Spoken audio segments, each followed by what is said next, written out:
Hi everyone, it's Jo Carter here. Welcome back to my channel, and today I'm doing my August and September wrap up for 2020.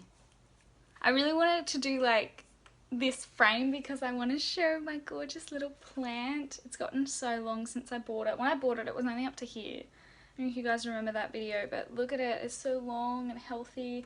I'm really scared that I'm going to overdo things and water it too much or underwater it, but for the moment it's doing really well. If you want one of these yourself, it's a Monstera Addisoni and it's a trailing one. They're really cute. You could, like, if I really wanted to, I could stick some hooks up along here and train it to climb up. I'm just really happy with it, so I wanted to show. I always feel bad for this bookshelf because it doesn't have all the pretty books on it at the moment, mostly because like my grandpa's books here are really old, so the covers aren't as nice, but there seems to be like a lot of browns and oranges here and greys, and it's just not as nice. So I need to read more books so I can filter in more pretty colours, whereas you look at these and these are really nice. I am going to be doing a video soon addressing my thoughts on J.K. Rowling, she who must not be named, because it does bother me that these are in the clip, but they're so pretty and I feel so bad for Jim Kay. So I've done a lot of research and I'm going to be doing a video about that because I think it is important for me to address it because I do love Harry Potter so much and I will probably reread it again. But today is going to be my August and September wrap up. I'm a little bit mad at myself for not doing my August wrap up when I should have about a month ago, because I only ended up reading one book in August because it took me the whole month to read it because it was big and it was good but a bit slow, so I wasn't prioritizing it, and I really wanted to have a wrap up, a monthly wrap up with one book to show everybody out there that are feeling maybe inadequate as a reader, that you don't have to read heaps of books every month to be a reader. Any amount of reading makes you a reader. So, but I just kind of lost touch with BookTube. I wasn't sleeping well enough and I was prioritizing other things, but not like my afternoons when normally I would be editing. I was so sleepy and stuff. Anyways, I'm going to leave the link up there to sort of explain that if you're interested, but for now I'm going to stop doing this intro and get into the wrap up. So the only book I read in August was The Novice by Trudy Canavan, and that is really badly reflecting. If I can... That's a bit better. So I want you guys to be able to see the cover. I read The Novice by Trudy Canavan, which is the second book in the Black Magician trilogy, so I'm going to not do any spoilers because that's not fair for you guys. I gave this one stars. This one, as I said, took me the whole month to read because it was kind of long but kind of slow. I mean, it is sort of chunky, but it's not like, it's only because it's mass market paperback, it's not that big. I did enjoy it, but it kind of, after I read it, as weird as it sounds, I was actually kind of heartbroken because I was thinking about all the possibilities of what this book could have been. It could have been amazing. It could have been something to replace Harry Potter. But I feel like there was a massive missed opportunity. So the easiest way probably to explain this book is that it was split into two different plot lines.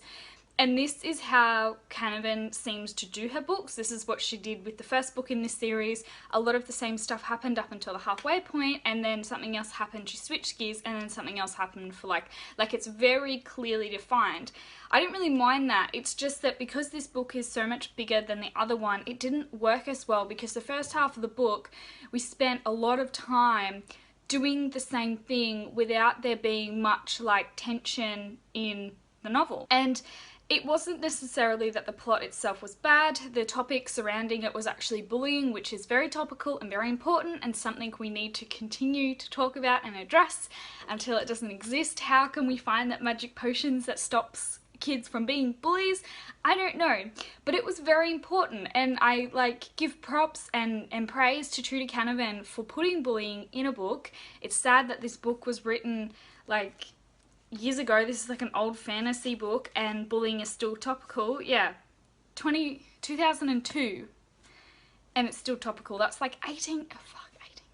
Man, still spins me out, the kind of stuff. I was in year 2 then, so 18, like, I mean, I'm 26, so, you know, but just, man, spins me out. Anyways, unfortunately there was just no up and down in the tension, and we actually spent, so this is at like a magical school, and so you'd be thinking a lot of time maybe spent on lessons, and we barely got any lessons, and that's what disappointed me, because I was like, you could have gone with the bullying plotline up until the halfway point like you did, but cut out half the bullying scenes and inserted some magical scenes. The same scenes happened over and over and over and over and over again without Sania, the main character, really doing anything or really changing anything. And I understand that that is probably the reality for a lot of kids facing bullying. I do get that, and I have, like, luckily I wasn't actually bullied myself. I do get it. I understand that life is monotony, and you can be stuck in a cycle for years and years and years and years and years. I don't know. I'm reading this for entertainment, so it could have been changed up a little bit. The second half got a bit more crazy, and I won't talk about it because it is a massive spoiler for this book, but also for the second part, like being the second book in the series, but also being the second half of the book. But it was really interesting. It kicked up the tension. It wasn't enough to make the book amazing, but it definitely made it worthwhile for me to finish this. I'm eagerly awaiting the third book, but I'm slightly hesitant because it's a bit big as well, and I'm a bit scared about whether I'm going to find it gripping as well or not. So the next book that I tried to pick up but then ended up DNFing, I picked it up probably just a bit before the end of August, and that was the second book of the Millennium series by Stieg Larsson. That is the girl who played with fire. And I don't have this book here because I've DNF'd it, I've gotten rid of it already, so I'll post an image here. I was really looking forward to this one because it promised to be a bit more about the main character, or one of the main characters, Lisbeth Salander. And I loved Lisbeth. I love her. She's probably still one of my most favourite female characters to date, or that I've read this year, which is really weird being a book that I DNF. It's just that, unfortunately, like, these 2 months have literally been slow book setup months. Like, The Novice taking so long to get into the point, and then I'm in with The Girl Who Played with Fire, and as much as I did enjoy a lot of the setup about Lisbeth's life, not so much about Mikkel Blomkvist because I don't care about him as much, but it just took too long. Like, we got up to page 180 in this book and we still weren't really in much of the plot. There was a little bit of a hint, but not really anything, and I just went, there's 6 books in this series. I can't do this for 6 books. I can't be waiting this far. And granted, you know, there tends to be less setup the longer you get into the series, but I didn't want to chance it. I didn't want to risk it. A little bit of me, to be honest, is that it would have added so much to my TBR, because you guys know how I'm trying to get it down. I'm at about 20 books now. I'm so excited. But I owned the first 2 and then the 6th, and so I would have had to buy all the books in between, and I was already feeling a bit stressed about trying to get my TBR read by June next year, which is my own goal. But anyways, I was still feeling a bit like, can I do this based on the pace that I'm reading at the moment with all these slow books? And yeah. And I enjoyed the first book, but again, I did get a little hint of it being slow until like the last quarter or the half. So it just, I think that's Stieg Larsson, who has passed away, rest in peace. I think he was doing a really good thing, because a lot of the issues that he brought up was about justice against women, and this particular book I thought was going to be right on the money for me, because it was about, so that one of the main characters, aside from Lisbeth, Mikkel Blomkvist, he is a writer in a controversial magazine called Millennium, and he investigates on the big hard topics, and he like exposes all the big bad guys that no one else wants to touch. And this time the Millennium issue was going to be about the sex trade in Sweden, because the book is based in Sweden, it's a translation. And it would have been really good, and maybe, you know, if I had a small TBR, if I wasn't at the time that I was, if I hadn't just read The Novice, which took me a long time to get through, I would have enjoyed it, but I didn't. It just wasn't the right time. But I'm not discouraging you from reading it, because I think the series is good, and one of my subscribers has actually talked about it a lot in the comments to me below, going like, the first 3 books were great, and like my mum's loved them as well. Like, read them if this sounds like it's up your alley. It was just not the right time for me. The next book I read, I also DNF'd, and that was Crazy Rich Asians by Kevin Kwan. I'm so disappointed. This book was going to be a 5-star read for me. I was thinking about doing a 5-star prediction video, but I only had a couple that I thought were going to be on it, and this was going to be the one on it. That's why I didn't end up doing it. but I'm just so disappointed. And I think, again, it is a case of I read 2 other books now that were so slow to get through, and this one just has a lot of setup at the beginning. I came into this thinking that it was going to be a romance, which I believe that it is, but it's also kind of a contemporary about family life and drama and what it means to be rich. And I know that it's called Crazy Rich Asians, like I get it, but with all the marketing that the movie came out, because I haven't seen the movie yet because I wanted to read the book, with all the marketing that the movie came out with, I kind of believed that it was going to be a romance from the start to the finish. And we just spend so many chapters setting up the scene for how rich these Asians are, which, like, I get, and I think it's really important. It's just that I went into it not thinking so much about the family aspects. I went into it thinking about the romance. So if you're going to read this, I still recommend that you do, because again, other subscribers have said that it's amazing. A lot of people love the movie as well. But go into it thinking that it's going to be like a drama about rich people, not a romance. I kind of think of it, I don't know if this is accurate because I haven't watched the movie, I haven't read the book, but I kind of think of it the way that, you know how Me Before You by Jojo Moyes, how everybody watched the movie and with Emilia Clarke and Sam Claflin, and everyone was like, oh, it's a romance, it's a romance. And then I think a lot of people read the book and were really disappointed because it's not. I feel like this is the same thing. Is that accurate? Can someone tell me if that's correct? But yeah, unfortunately it was just another wow for me, and another, like, maybe right book but wrong time, because I was just so, I just finished watching, and sorry, I just finished reading 2 books that I wasn't loving, or I DNF'd the one before it, so I DNF'd this one as well. So this has probably been the closest that I have felt like in a slump. And I don't tend to like to use the word slump because I read every morning, and I truly believe that, no, like, I know myself, I love reading all the time. I don't read for hours upon hours. I read for about like 15 minutes every day, unless the book is amazing, and then I'll prioritize it more. But I just really need to, I think these 2 months have taught myself to trust myself in that if I'm not enjoying the book, and it's like, don't feel bad. Like, I was just like, oh man, everyone's gonna think I'm the girl who DNFs, because that's what I've been doing lately.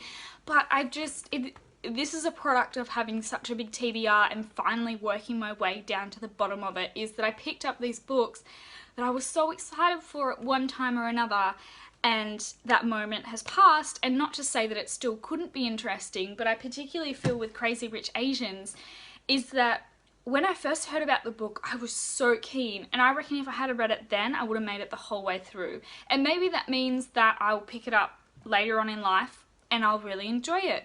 But it's just, the time had passed, and this is why I want to get my TBR down, because I want to be reading something, I want to buy it and be excited about it and read it within that month. So the final book I want to talk about is one that I did actually finish at the end of September, and that is Close Call, created by Joanna Campbell, written by Carly Dickinson, which is the 41st book in the Thoroughbred series. I really needed something to finish. I really needed to push my Goodreads goal forward, because I'm still like 3 books behind. This one got me 2 books behind, but now I'm reading a slower one, so I'll have a lot of small books to read soon. It's alright, I'll catch up. It's fine. I mean, it doesn't matter, but you can edit it. I'll edit the goal if I'm not going to make it, but so it does go ching. But I really needed to read this because I needed to get into a book that I knew that I was going to read and finish no matter what, and I did. I gave this one stars. This one I didn't enjoy probably as much as other installments in the series. I do really like the change where we're actually talking about eventing instead of horse racing. So eventing, like 3-year eventing, where they do the dressage in the ring with the top hats, and then they do cross country out on like the courses and over the big scary jumps. That's normally the one that's the best to watch in the Olympics, and I'm sad that there's no Olympics this year to be able to watch that, but that'll be soon. And then there's the show jumping, like stadium jumping in the ring, where they're going over like the striped poles and stuff, and they're just doing a course. I find it really interesting when we jump into that kind of stuff because, I mean, like 41 books or plus, there's like 80 books in the series just based on horse racing. Like, I'm really glad that they divulged. Man, how do other people do this with their ring lights? Is that... Can I have some help, please? There we go. Okay. Let me just freeze frame like this. I really did enjoy the change of pace into eventing, and I also really enjoy being in Parker's head. So normally most of the time it's girls that we're following, but then we've switched into the head of Parker Townsend, which is actually the son of the villain in the first generation of books. And I always find this really fascinating because we get more villain stuff with his dad, but also Parker's just a really interesting character. He's very driven, he is very independent, and it's just nice. It's nice to be in a boy's head for a change. The one thing that the main thing that kind of annoyed me about this one is that if you're an adult reading this, you kind of need to read it with like a hindsight view or like a looking over kind of view, because Parker is a jerk in this book. He judges a chick that he doesn't even know and is really rude to her and won't try and be friends or accept help. And I mean, like, granted, she is a little bit annoying, but she also tries so hard to be nice to him all the time. And I can't help but think, come on, Parker, like, why are you being such a jerk? Like, get over it. We get it. You're a sore loser. It's fine.